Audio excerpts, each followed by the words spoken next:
नगर शासक बोले के तो मेंबर ऑफ लेजिस्लेटिव असेंबली हैं। एक पढ़े लिखे एक शख्स की ज़बान जो है एक किसी एक पोजीशन पे जो रहता है उसकी ज़बान से उन्हें निकाल रहे हैं। मुझे हैरानी इस बात की हो रही कि उन्होंने अपने आप को किस तरीके से लोगों के सामने पेश कर दें। उन्होंने बीजापुर में बोलो या फिर दूसरे देहातों में जाते हैं तो उन्होंने गाली गलौज करते हैं, बाद में दूसरे असेंबली के मेंबर्स के सामने जब जाको खड़े होते हैं तो उनको शर्म आती क्या नहीं, ये मुझे ताज्जुब होता। और मेरे शहर का एमएलए मुझे अफसोस हो रहा क्योंकि मैं दूसरे शहर के मुझे मतलब स्टेट्स के लोग मुझे फ़ोन करते हैं तो क्या तुम्हारे शहर का एमएलए गाली गलौज करता, उसे इतनी नॉलेज नहीं है क्या, और बहुत सारी चीज़ें बोलते हैं। मुझे अफसोस होता कि मेरे शहर को जो है ने बदनाम कर रहे हैं, जहाँ पे हमारे शहर में इतना एक गोल गुम्बद को जिसे पहचाना जाता है, एक अजीम बिल्डिंग जो है, एक सेकेंड लार्जेस्ट डोम है इस देश का, बहुत सारी चीज़ें हैं जिसे हमें पहचान बनाते थे, लेकिन आजकल वो पहचान मिटती जा रही है और हमारे शहर की बदजुबानी की वजह से, एमएलए की बदजुबानी की वजह से हमें पहचाना जा रहा। और मुझे अफसोस हो रहा कि कोई जो है इसके खिलाफ कोई भी हमारे पास एमएलए के खिलाफ एफआईआर कर रहे नहीं, या फिर उसे जो है नहीं जेल पहुंचाने तक हमें कौन सी भी एक मुहिम नहीं कर रहे। पिछले दिनों में हमारे कादरी वकील जो हैं उन्हें गड़ी पार किया गया था। अगर आप लोगों की याद में नहीं है तो मैं याद ताज़ा कर देता हूँ कि कादरी वकील जो मेरे फेसबुक लाइव में जो हम लोगों ने बात की थी, कादरी वकील ने अनपार्लियामेंट्री वर्ड इस्तेमाल किया था। जो गाली इन्होंने दी वही गाली कादरी वकील ने दी थी। तो बीजापुर की पूरी पुलिस डिपार्टमेंट जो है उनके पीछे पड़कर उन्हें गड़ी पार करके आए। तो कानून क्या दो लोगों के लिए अलग हो सकता है? एक जो इस शहर के कोर्ट में जो है ने अपने आप को रिप्रेजेंट करता है, जहाँ पे लोगों को जमानत दिलाता है, लोगों को इंसाफ दिलाने के लिए मुहिम लड़ता है, उसको जो है पूरे पुलिस वाले डिपार्टमेंट पीछे लगकर उसे गड़ी पार किया था। तो इस शहर का एमएलए जब गाली गलौज करता है, मुसलमानों को बुरा भला कहता है, लड़ाई झगड़ों का फसाद का स्टेटमेंट देता है, तो उसके खिलाफ कोई भी हम लोग जो है ने एक कंडम भी नहीं कर सकते और उसके खिलाफ कोई प्रोटेस्ट वगैरह भी नहीं कर सकते। ये एक रिवाज जो बनता जा रहा है उसे तोड़ना हमें बहुत ज़रूरी है। और एक बड़ी बात मुझे अफसोस हो रहा है, एमआईएम के बैरिस्टर असदुद्दीन ओवैसी साहब को या अकबरुद्दीन ओवैसी साहब को भी वो गाली गलौज कर रहा है।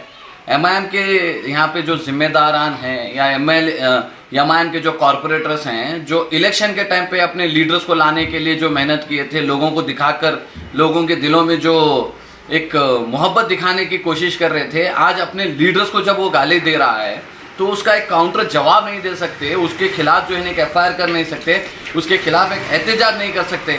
ये इनके लीडर्स के लिए इनकी मोहब्बत है। इलेक्शन का एक दस्तूर होता है, उनका लीडर आता है तो उन्हें कुछ वोट हासिल करके देता है, लेकिन उसी लीडर की इज्जत बचाना भी उनका फर्ज बनता है। ये बात तो एमआईएम वालों की हो गई। कांग्रेस वालों को भी वो उनका नाम लेकर उनके लीडरों को जो है नहीं बुरा भला कहता है, और हम लोग बिजी हैं गारंटी कार्ड डिस्ट्रीब्यूट करने में, और हम लोग जो है नहीं हमारे लीडर के लिए अगर कोई कुछ बोल रहा है तो उसको डिफेंड नहीं कर सकते। ये तो बसवनगौड़ा पाटिल की बात हुई। मुझे अफसोस इस बात कर रहा है कि इस डिस्ट्रिक्ट के एक home minister, ex home minister, उस्तरी सचिव, प्रचार समिति अध्यक्ष, वो पार्टी के लीडरों को, सिद्धरामैया साहब को या कांग्रेस के पार्टी के लोगों को कुछ बोल रहा है तो उसको काउंटर नहीं कर पा रहे। ये एक ओपन सीक्रेट है। वो लोग जो भी करेंगे तो उसे वो मतलब उसको जवाब नहीं देंगे, तो दोनों मिली भगत जो है नहीं इनकी नज़र आती है। और एक मुझे हैरान करने वाला एक ये मंजर नज़र आया कि अगर हम लोगों के लीडर्स जो जिस पार्टी के जो लीडर्स रहते हैं, अभी सोनिया गांधी, राहुल गांधी के कौन भी अगर हमारे लीडर्स जो है नहीं अगर अपोजिशन लीडर्स कुछ बोलते हैं तो शायद बीजापुर के सारे मुसलमानों को लीडर को जमा करते थे, करके जो है नहीं प्रोटेस्ट वगैरह करते थे। लेकिन टीपू सुल्तान रहमतुल्लाह अलैह के बारे में अगर वो कुछ बोल रहा है, या फिर दूसरे हमारे आदिल शाह है, जिनको भी मुसलमानों के लीडरों को जब वो कुछ बोल रहा है तो हम लोग उसके खिलाफ उफ करके नहीं बोल सकते। ये हम लोगों की हालत हो गई है, ये हमारी नॉलेज हो गई है कि हम लोग उसे काउंटर भी नहीं कर सकते थे। टीएसएस का एक बहुत बड़ा एक ग्रुप मैं बहुत बार देखा हूँ, नवंबर जैसा ही आता वो बहुत एक्टिव होता है, बहुत एक्टिवली काम करता है। तो एक दिन की मोहब्बत टीपू सुल्तान रहमतुल्लाह अलैह की अगर आपकी है तो ऐसी मोहब्बत का क्या फ़ायदा, जब आपके ग्रुप के अध्यक्ष को, जिसकी शान में आपने ग्रुप को बनाया है, उसकी मेहनत करते हैं, जब उससे बुरा भला कहा जाता है, आप टीपू सुल्तान रहमतुल्लाह अलैह के कुछ अच्छे जो उनके काम हैं उसको लेकर आप उसे डिफेंड नहीं कर सकते। वो झूठ बोलता है और आप खामोशी से सुनते हैं। तो ये क्या मोहब्बत है, आपकी क्या काम है, आप जो है ने किस तरीके से जो है ने अपने आप को फेस करते हैं कि इतना सब होने के बावजूद भी जो है ने आप उफ करके भी नहीं बोल सकते। तो ये जो झूठ का एक खेल ये खेल रहे हैं, क्यों खेल रहे हैं? मैं परसों एक सुना, बेलगाम के एक मेरे भाई अशफाक शायद एक स्टेटमेंट दिए कि ये बोलता है हमेशा इसका डीएनए टेस्ट करो, उसका डीएनए टेस्ट करो, उसका डीएनए टेस्ट करे तो वो अंग्रेजों का होता ये वो बोल के। डीएनए टेस्ट कब करते हैं? जब आपको कुछ चीज पे डाउट हो। ये तो ओपन है, ये जो है ने खुला अंग्रेजों की औलाद नजर आता है, क्योंकि ये हिंदू मुसलमान की राजनीति करता है। कब? जब उसे डर हो अपनी पार्टी से जो है ने टिकट वगैरह कट करने का। क्यों? इससे पहले येडियुरप्पा के खिलाफ, उसके बेटे के खिलाफ, इस राज्य के सीएम के खिलाफ जब बगावत कर रहा था तो मुसलमानों के खिलाफ कुछ भी नहीं बोल रहा था। आज बीजेपी वाले जब उसे बोल के खामोश कराए हैं, नहीं तेरा टिकट देते हैं, तो उसके लिए मुसलमानों को बुरा भला कराए। और अपने अगर कामों के दम पे अगर वो वोट मांगता या फिर अपने कामों के दम पे जो है नहीं अगर वो इलेक्शन का प्रचार करता तो मुझे अफसोस नहीं होता। जो भी वो डेवलपमेंट का काम किया है उसमें इतना बड़ा घोटाला है। वो 40% कमीशन वो स्टेट की नहीं है, वो हर मोहल्ले की, हर जिले की, हर शहर की है। आप देखिए, आप अल्लमीन से आगे चले जाइए, वहां पे वाटर लॉगिंग का कितना बड़ा इशू था, जहां पे 5 फीट 6 फीट की वहां पे ड्रेन बनाई गई है। क्यों बनाई गई है? जितना वहां पे काम होगा, जितना वहां पे खर्चा होगा, उसे उतनी कमीशन मिलेगी। तो ये सारी चीजें जो है झूठ के इस पे जो है ने लोगों को उकसा कर जो है ने अपने आप को वोट बैंक कमाने के लिए ये किया जा रहा है। सर, ये टीपू सुल्तान के बारे में जो एमएलए अतनार ने स्टेटमेंट दिया है कि उन्होंने कई लाखों हिंदुओं का कत्ल किया बोल के बताते हैं, हर भाषण में बताते हैं, इस पर आप क्या कहेंगे? अगर वो सच में इतिहास पढ़ा होता तो शायद उसे इल्म होता कि टीपू सुल्तान रहमतुल्लाह अलैह के दौर में जो है कितने उनके सिपाही, उनके खास जो है ने हिंदू और ब्राह्मण्स थे। ये अपने आप को ब्राह्मणों का या फिर अपने आप को किसी एक समाज का समाज के हिस्सों में से अपने को बहुत सुपीरियर हिस्सा मानते हैं ना, वो हिस्से के लोग भी जो है ना उनके साथ में काम किए हैं। ये जो है ना हमेशा झूठ फैलाते हैं, झूठ फैलाकर अपने आप को हिंदुओं में जो है ना अच्छे पोजीशन पे मेंटेन करने के लिए ये कर रहे हैं। मैं हिंदुओं में भी एक क्लैरिफाई करना चाहता हूँ, सारे हिंदू जो है ना इनकी बात को सुन के उस बात पे सहमत नहीं होते। ये उनके चमचे हैं, जो भक्त हैं, जो अपने आंखों पे काला कपड़ा बांध कर जो है ना हर चीज़ को मान रहे हैं। ये लोग इनकी बात को मानते हैं और वाहवाही लूटने के लिए जो है ना उसके नारे लगाते हैं, उसके करीब खड़े होते हैं। ये जो है झूठ फैला रहे और नफरत फैला रहे। ऐसे लोगों के खिलाफ सो मोटो केस रजिस्टर होना और हमारी जो एकता है उसे तोड़ने के लिए जो ये लोग मुहिम छेड़ रहे हैं उसको तोड़ने नहीं देना, उसको कामयाब नहीं होने देना। और मैं उम्मीद करता हूँ कि आने वाले दिनों में बीजेपी वाले भी ऐसे एमएलए को जो है ना टिकट ना देकर मुसलमानों को या फिर इस देश के जो सेक्युलर देश है उस देश में जो डिवाइड एंड रूल की पॉलिसी करते हैं उनको आने का मौका नहीं देंगे। शिवाजी महाराज एक बहुत बड़े, मैं बोलता हूँ यहाँ के एक राजा गुजरे हैं। मैं वो भी स्टेटमेंट सुना कि मैं परसों एक प्रोग्राम किया, 30,000 लोगों को मैं जमा करा। तू तेरे नाम पे अगर तू जमा करे रहता तो मैं तुझे लीडर मानता था। वो छत्रपति शिवाजी महाराज के नाम पे जो है नी उनकी जयंती के इस पे जो है नी लोगों की मोहब्बत में आकर जुड़े थे। वो शिवाजी महाराज का काम है, अपना उसका कुछ भी उसमें क्रेडिट नहीं।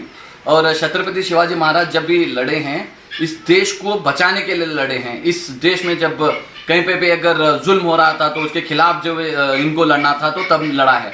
और इतिहास की जिसको नॉलेज नहीं है, जो कुछ भी जानता नहीं, एक अनपढ़ एमएलए उसे मालूम क्या है, झूठ फैलाता है। और हम वो जो लोग वहाँ पे खड़े रहते, जो वहाँ पे बैठे रहते, वो लोग भी उसको सवाल नहीं करते या उसके कुछ जवाब नहीं देते। इसकी वजह से ये झूठ बोलने में कामयाब होता है।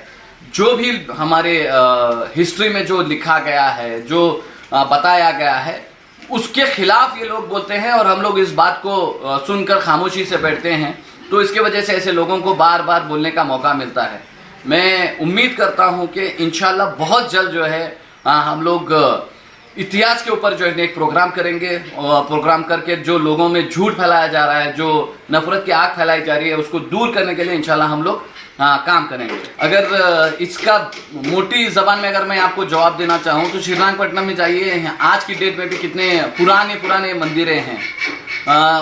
मुसलमान के बहुत सारे राजा गुजरे हैं, शायद उन्होंने कुछ गलत किया है, लेकिन टीपू सुल्तान रहमतुल्लाह अलैह के बारे में अभी तक किसी किताब में हिंदुओं को जुल्म करना है या फिर हिंदुओं को कत्ल करना है, ये हिस्ट्री की किताबों में नहीं मिलता, लेकिन व्हाट्सएप यूनिवर्सिटी में ये ज़रूर मिलता। अब व्हाट्सएप यूनिवर्सिटी में ये लोग कौन फैलाते हैं बोले तो वो अंधभक्त जो हैं, जो झूठ को सच साबित करने की कोशिश में जो लगे रहते हैं वो लोग बोलते हैं। अगर सच में आप इतिहास की नॉलेज लेना चाहते हैं या सच में इतिहास को समझना चाहते हैं, वो किताबों को पढ़िए जिसको किसी ने लिखा है, जिन लोगों ने तहकीक करके, जिन लोगों ने डेटा कलेक्ट करके लिखा है, उस किताब को पढ़िए, ना कि वो बीजेपी वालों के या आरएसएस वाले के या फिर एक टीम जो मुसलमानों के खिलाफ नफरत फैलाने वाली है उनके लिखे हुए आप व्हाट्सएप के मैसेजेस को पढ़ के जो है ना जस्टिफाई मत कीजिए।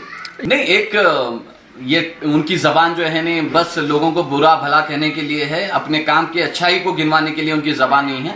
वो अपने जो करता धरता हैं, जो उनके लीडर्स हैं, उनको बुरा भला कहने आगे पीछे नहीं हुए। तो ये मुस्लिम आदिल शाहों को बोलो या टिपू सुल्तान रहमतुल्लाह को बोलो या मुसलमानों को बुरा भला कहने से वो आगे पीछे नहीं होंगे, क्योंकि उनके पास उनकी कुछ भी काबिलियत नहीं है जिसके ऊपर वो वोट मांग सके। ये जो है नहीं मोदी, नरेंद्र मोदी का जो है नहीं वो दामन पकड़ते हैं कब, जब इलेक्शन आता है। वो बोलते हैं कि अगर 200 रुपये का पेट्रोल नहीं आप नहीं रह सकते तो आप पाकिस्तान चले जाओ।